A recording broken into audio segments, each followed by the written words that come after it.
I'm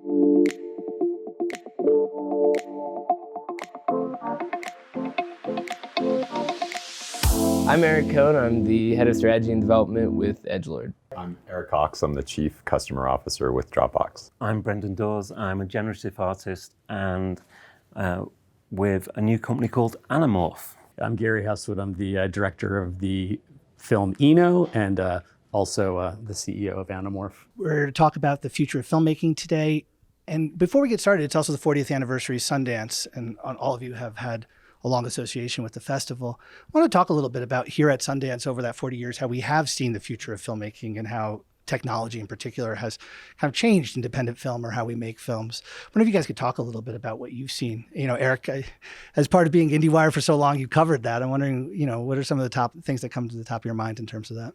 Well, I think that you can't talk about Sundance without talking about New Frontier.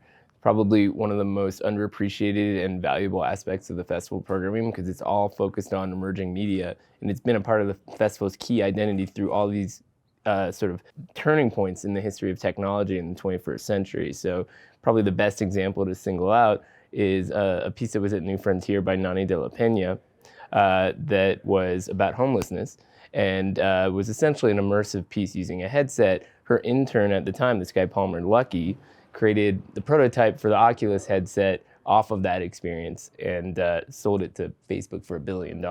So I think sort of hiding in plain sight with the whole narrative of independent film at Sundance is an incredible amount of technological innovation that's been going on sort of in tandem with that. And I think on the storytelling front, you're always seeing little bits and pieces of how technology is just bringing the price point down for more filmmakers to do things they otherwise wouldn't be able to do.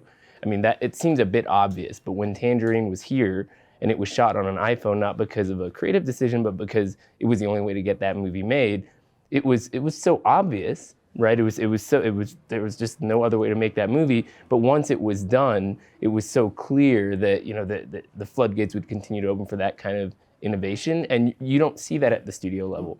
At the studio level, you tend to see people making things for the cost that they assume it needs to be made. And at Sundance, seeing movies that are made because they have to be made cheaply, I think really opens up the thinking of what can be made once you get to that point.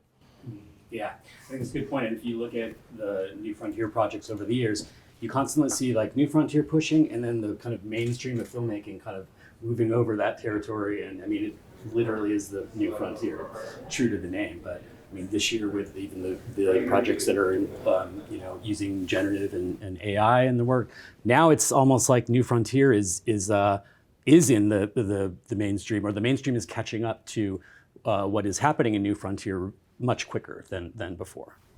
Gary, you're in the nonfiction space. I feel like that's just the ability to make a documentary is radically changed in these 40 years. Oh my God, it's incredible. I mean, when I made Helvetica in 2007, it was like, 720p, and we were like, oh, no, high definition, and I remember just ridiculous drives that we were lugging around and everything to do like a 10-minute clip of video. So it's ridiculous now that your phone has more resolution and more effects and processing power than technology even from 10 years ago. So the tools always keep changing. It's still about the ideas. It's still about the concepts. But now the accessibility of the technology lets more people try out new ideas. And on the other side, it lets more people experience them and watch them. So those two things combined have just kept kind of pushing it forward. And I think are still creating possibilities. At Dropbox, you've kind of had to follow along. These are your, very often the creative community is your client. I imagine you're watching a lot of these changes and how you anticipate it, right? Yeah. It's that arc that is being described is really interesting. The democratization of the ability to go and tell a story. Everybody's got a story to tell. And as technology has enabled more people to go and tell that story, it's brought with it these arcs of collaboration and of sharing, and technology has come together and enabled that in new and different ways. Social platforms and the ability to amplify your voice. It's added so much diversity to the storytelling that's happening out there. And we watch this community creating amazing content. And in the early days, it was about creating a place for them to keep their most valued content. But over the course of time, it's a it's a community that's challenged us to try and do more around collaboration and the ability to share those stories. And so we've tried to keep up as best we could. Sundance 2024 is no different, and even this year is no different in terms of, you were talking about new frontiers, but even in the nonfiction space and the independent narrative films that are being made, we're seeing that again. So I'd like to talk now a little bit about the present, and I'd like to start with Eno, which I loved. I saw the first iteration, the premiere. I'm going to let you guys set up what you did with Eno, because Sure. I'm sure you're used to this spiel a little bit better than I am, because I tried to write about it, and I was like, it took me like 3 paragraphs to just get to the setup. I think like we're still trying to kind of understand some of it too, because I mean, it started from a very simple concept, which was 5 years ago, I wanted to make a film that was different every time it screened. It was kind of a simple thing, and born partly out of the experience of going to screenings of my films and just being like, pressing play, it's 85 minutes, I go somewhere else, I come back, it's exactly the same every time. And my background before film was in music, and just that idea that even if you're playing the same song every single night as a band, it's different every single night. You can extend a section, you can bring on a special guest, you can do so much more.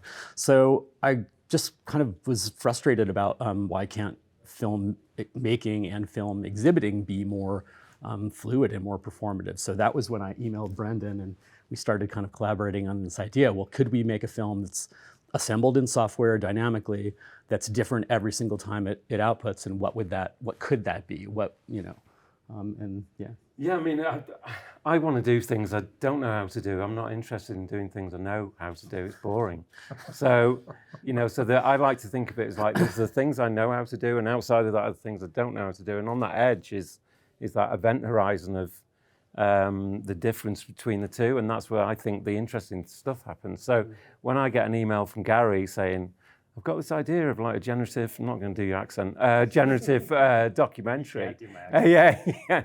So, you say yes, even though I had no idea if it was possible, which I don't really think about. I'm just interested in let's try. Yeah. And so, and 5 years later, it's kind of mind-blowing to us that we're here and we're having this conversation, and it's having the reaction that it's had. It's amazing to see. So we're excited about it. But early on, we made a demo of it in 2019, or just kind of the framework of the idea. And we showed it to Brian Eno, who had done the soundtrack for my previous film. And he famously uses generative technology in his work. He's been doing it since the 90s. He's been like a pioneer of using software in his composition process and his visual art process. So he, I was always kind of like, well, why isn't there a documentary about you, Brian? And he was like, I hate conventional biodocs. I don't want to talk about the past. I'm always looking forward. So this idea of a generative film that's always changing, it seemed totally organic to what Brian did, and he loved the idea. And then we started working on it and going through his archive and doing new conversations over the past like 3 years. And all that material, the archive, the new interviews, different generative processes that happen dynamically in each cut, all go into this system, which is kind of like an intelligent assembler, and basically like pulls scenes, figures out what could come next, creates transitions, and creates a movie that's different every time. That's that simple. It's interesting because this really exists in music. I don't know if you know this. Terrence Malick tried to do this with Tree of Life with the Criterion he wanted, and he thought maybe the chapters would allow him to do the rework. He couldn't get the technology right. He didn't have Brendan. But see, this is why we can go back and reopen that project and do it again. And it's not just about new films or documentaries, or it's about we're already talking to people about fiction films, or going back and getting all the raw footage from classics and kind of doing a generative version of it that can kind of either be different every time. Or Brendan and I did another thing at the Venice Biennale in October, which was kind of like this hallucinogenic prequel to Eno, which was 168 hours long as a week-long film. And it wasn't a loop, it was a generative film that was being made, and not changing and evolving over 168 hours, using all the kind of raw material from the Eno project, but letting the generative engine just go crazy with it and do whatever it wanted to. And it was cool because like the venue was only open from 10 a.m. to 6 p.m., but the film kept going all night long, and we were constantly just like obsessing over like what's happening. It's like no one's going to see this movie. It's at 3 or 4 a.m. and we just couldn't, you know. Yeah. And then the beautiful thing is we couldn't see it either because there was no recording of it. It existed in that moment. There was no past. There was no future. There was just that moment. Yeah. So, which we love. That whole idea. And that's what we love about like the screenings of Eno. Like the versions that we've shown at Sundance will never be seen ever again. It's just for the people in that room.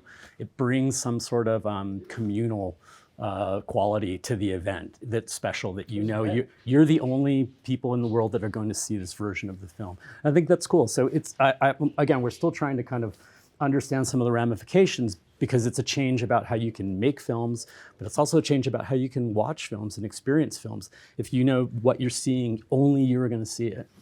Eric, tell us about Edglrd and the work you guys are doing, because obviously you covered for us very much where, you know, the state of independent filmmaking and where it's going, and clearly what Harmony was doing was something that was very appealing to you. Yeah, I mean, as a journalist, the two areas that I really focused on the most were sustainability for filmmaking and storytelling as a whole, and the future of the art form. And at Edglrd, those are kind of the two areas that we're really focused on. We're essentially like a multimedia design collective, and everything that we do exists in this sort of holistic creative environment where we can make not just a movie, but we can make high-end fashion products, we can make games, we can make wearable objects, we can make social assets, and they all exist under the same kind of like IP ecosystem. But what that means in our case is that because we have a company that's led by a transgressive artist, is that we're taking the economic pressure off of filmmaking per se and not really worried about what the market is doing there, so we can play in other areas. So we have this movie, Aggro Drift. It's a really wild experience shot with infrared cameras, augmented with rotoscope and 2D and CGI animation. And Harmony also came up with this concept for a mask that was based on a CGI character in the film, which we then printed out with the 3D printers in our office and wore them around. We're gonna do them as a series of merchandise drops. Harmony's repped by Hauser and Wirth, did a series of paintings, and there's an exhibit in LA based around the film. So we're trying to sort of create these different lines of business that create more room for experimentation and creativity, using the sort of the space that technology has created to kind of mess around a little bit more. And it's fun, it's a wild factory, but it also is a great way to speed up the process. So we can come up with an idea and start building it in Unreal, and then by the end of the day, have a sense of a project that we're gonna bring to market in a month. And I really, really like that, because I think from an artist first standpoint, it just opens up a whole new avenue for different people to kind of experiment and not get stuck in development hell, which is probably one of the biggest problems that this industry has had for generations. Speed. Eric Cox, I imagine that's something, I mean, what Eric's probably seeing in these collaborative studios down in Miami is it's like probably changing what they're doing every minute. Yeah. You see something like Eno, which there wasn't anything even completely like that at Sundance last year. I imagine tracking this and figuring out how Dropbox can be a tool is something that's kind of at the forefront of that. Yeah, like, and I think about when I listen to the journeys that these filmmakers and creatives in general have gone through, a lot of the time you were taking technology and dragging it along to try and get more out of it, to do things like collaboration and work virtually with distributed teams. And I think when the pandemic hit, it forced every technology company to step up and recognize there was no other way to work for a little while. So we either had to improve what we were putting in the hands of creatives, or we were probably going to be left by the wayside. And a lot of great things have come out of that. You know, if you look at what's happening now, that sense of collaboration and the ability to work with a much more distributed, more talented group wherever they may be is still the case. I think more than 60% of the films this year at Sundance use Dropbox in their production process. So you're still seeing lots of use there. And that feedback loop has been critical. It's what's forced the evolution of some of the things that we're trying to do from a tools perspective. Dropbox has this product called Replay. And one of the amazing parts of it is this idea of live review. So in real time, you can get a group of people wherever they may be, and they're looking at the same film footage at the same time, and they're having this ability to talk about what they want to do with it, whether it's an editing process or thinking about reshoots and things like that. And it's really accelerated our ability to try and put the best tools in the hands of creatives. We're all talking about collaboration. It seems like one thing that has survived the pandemic is remote collaboration. I mean, it was accelerated. It's accelerated because in that sense, those films that came to Sundance 2021, they needed it. Yeah. There's the only way they were going to get made, you know. It seems though almost like remote working, that idea that you're not in the same room often to advance projects is something that's only accelerated. Yeah. I mean, we did use Dropbox every day. I would wake up in the morning and look at what Brendan had posted, because Brendan's in England and I'm in New York, and I would, is there a new build? Oh, there's a new build. Download it, start running, experimenting with it, and then obviously just like sharing video files. Our editors are in Brooklyn and in Hudson, and it's those collaboration tools, were what made like this film possible, and I'm imagining any film now possible. There's a growing awareness for artists to experiment with different people around the world in ways that a couple of years ago would have been untenable. So in Edglrd, Harmony collaborated with this musician, Arab Music. He uses drum machines on his work. They had never met until the film played at the New York Film Festival, and the entire collaboration took place over text message. There wasn't even a phone call. They were just sending little clips of music back and forth and tweaking things as they go. And I think that for a lot of people who come up from generations when that wasn't possible, that sounds completely absurd. But the soundtrack is great, and the collaboration was legitimate. And more and more, as we have people growing up for whom this is not an exotic way to work, you're going to see a much more global approach to creativity. And I think that's probably one of the more exciting developments of the last 20 years. Where are we going with this? There's a thing here where I don't think anybody could have necessarily predicted what we're seeing in 2024 at Sundance even a year ago. So it's hard to, I don't want you guys to have to play prognosticator of where we're going in 10 years, but as people that are kind of at the forefront of this, where are we seeing this all going? I mean, I think we're going to see more innovation in the form of films, and not just in content or how they're created. I think the idea of a fixed linear film, whether it's a feature film or a television series or television show or whatever, it has to change. I mean, we've 130 years of this fixed linear idea that's really a technical constraint from the celluloid film days.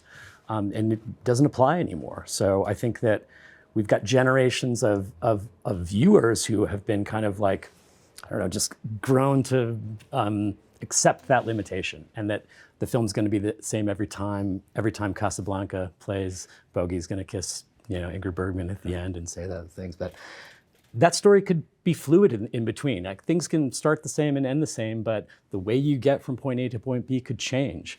And I think that it's a little bit scary for viewers or for creators to be like, well, we're not in control of how the story is going to evolve at every moment. But I think you can create systems and create story ideas that build that in and let that freedom kind of exist.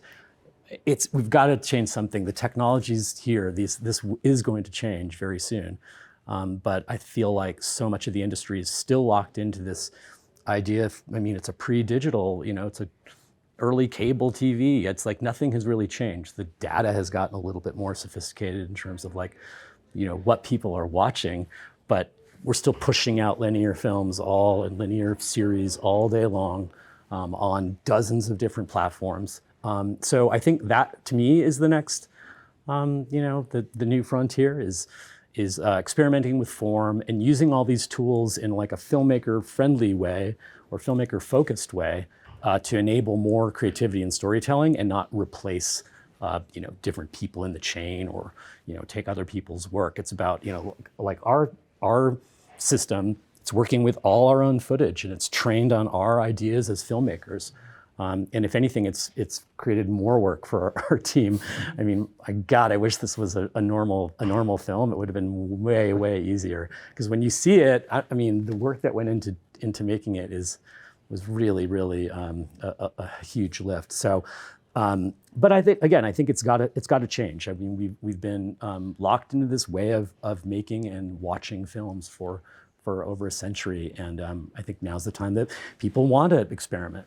I mean, every time we talk about this project, we go, oh, is that kind of like that Black Mirror episode that Netflix did? Or that, I mean, this one thing with a couple branched narratives has gotten all this kind of, attention. It was the simplest form of interactivity you could imagine.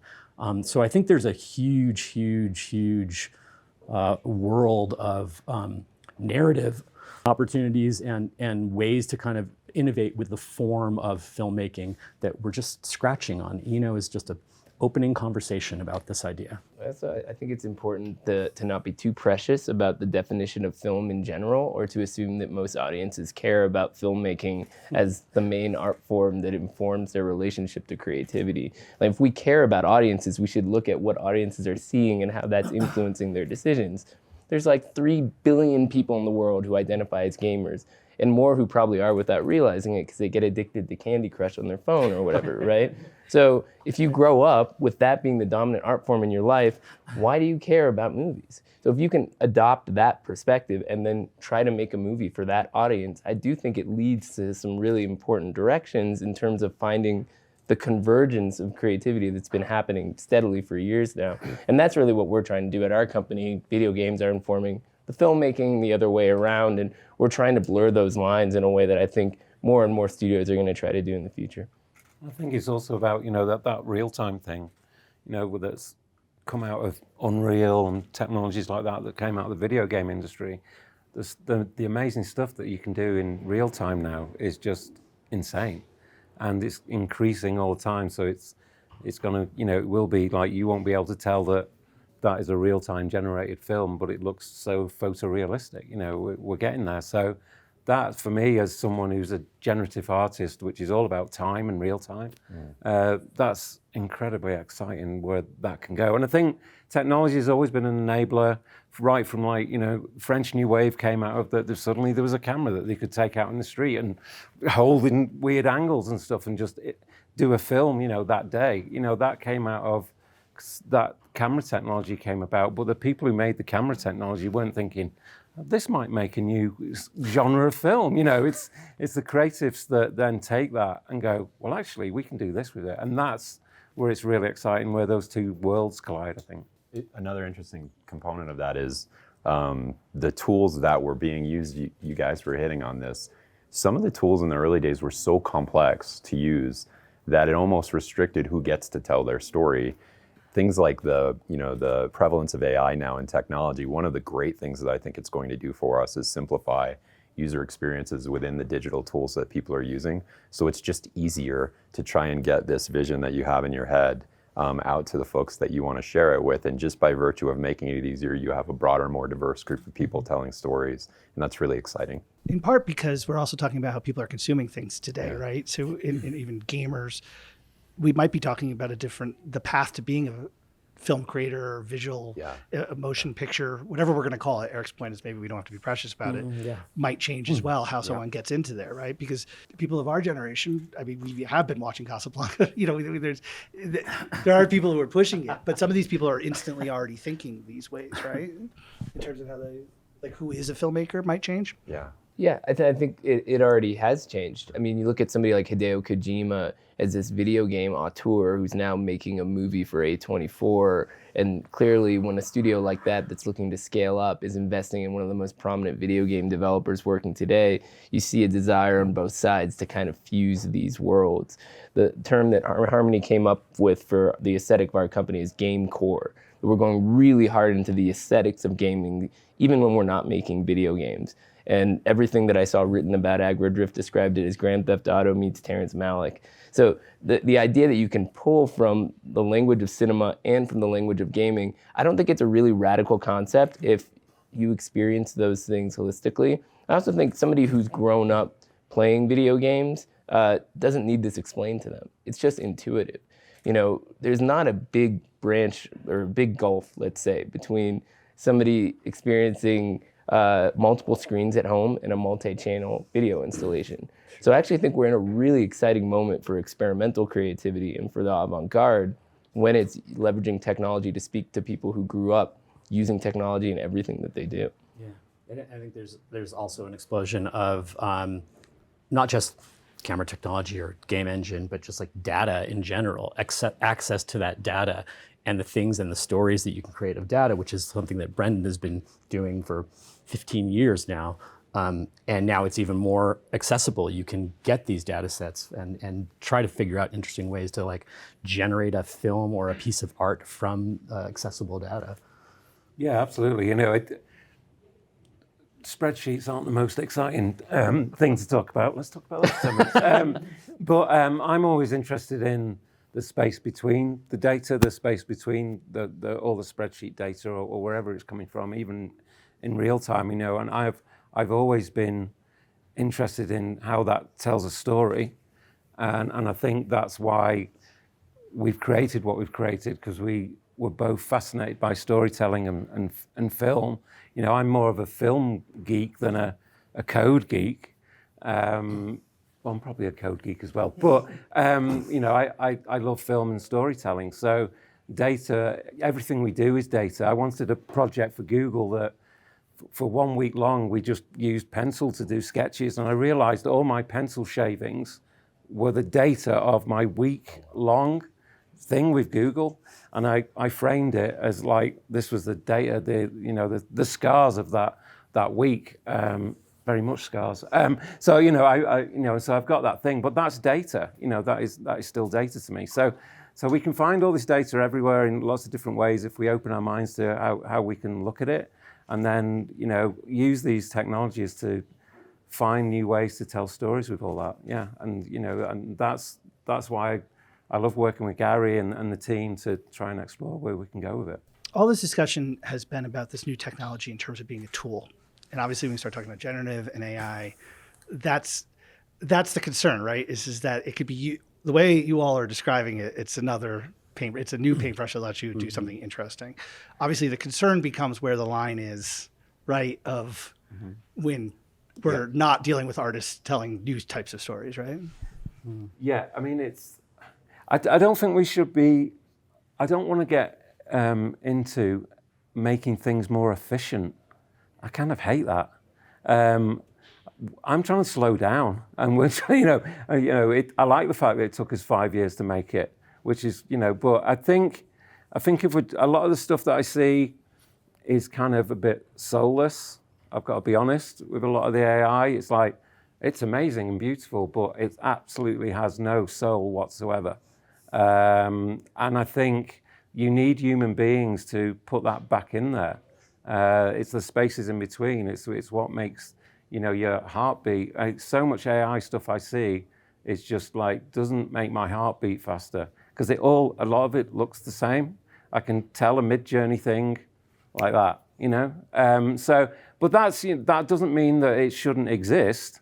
I think we've got to, it's like when sampling came out. Do you remember, in the 80s or whatever, everyone just sampled the dog and made a record out of it, but sampling didn't go away. We got more sophisticated with the tools. But at the time when a technology comes out, you're hammering on the buttons to see what happens, and we make ugly stuff.